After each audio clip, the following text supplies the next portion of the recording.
Whew, thank you for your patience.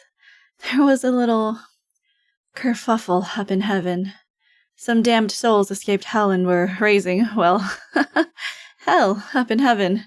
It doesn't happen that often, so it's not something I want you worrying about so early in your career. So, first day, huh? Quite exciting.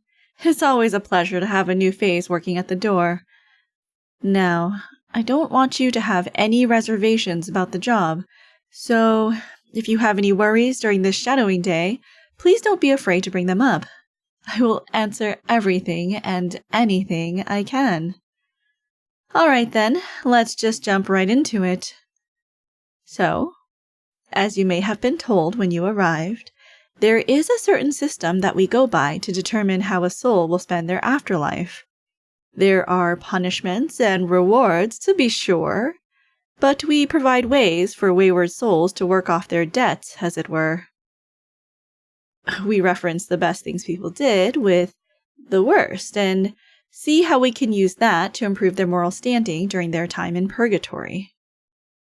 In short, what people did down there directly affects what happens to them up here. Well, it's not exactly up, it's another plane of existence. Not along the normal axis of your realm, but regardless, let's get started. Let's take a look at what's on the docket. Oh!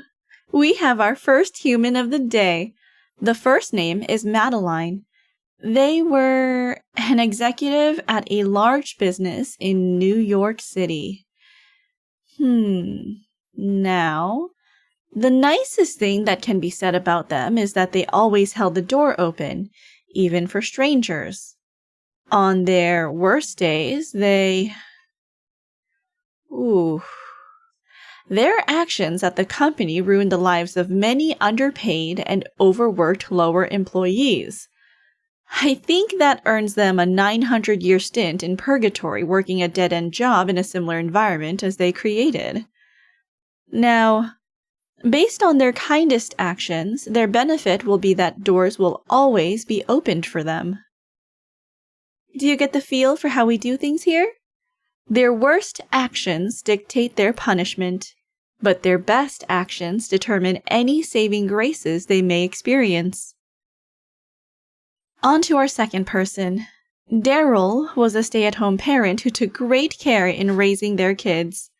However, as they grew older, they put undue pressure on them to go into successful careers. Now, since they were caring, their purgatory will be kinder than most. However, their punishment will be to study and become a doctor with someone constantly breathing down their neck. Afterwards, they may ascend. And for this last one, I want you to tell me what you think. Anne was a fast food worker, and more importantly, a visual artist. Their works inspired many people online, but they also spat into the food of difficult customers. What do you think their punishment and reward should be? That's an interesting answer. Oh, why are you here? Well, since you were an expert at judging other people, we thought you'd be a natural here.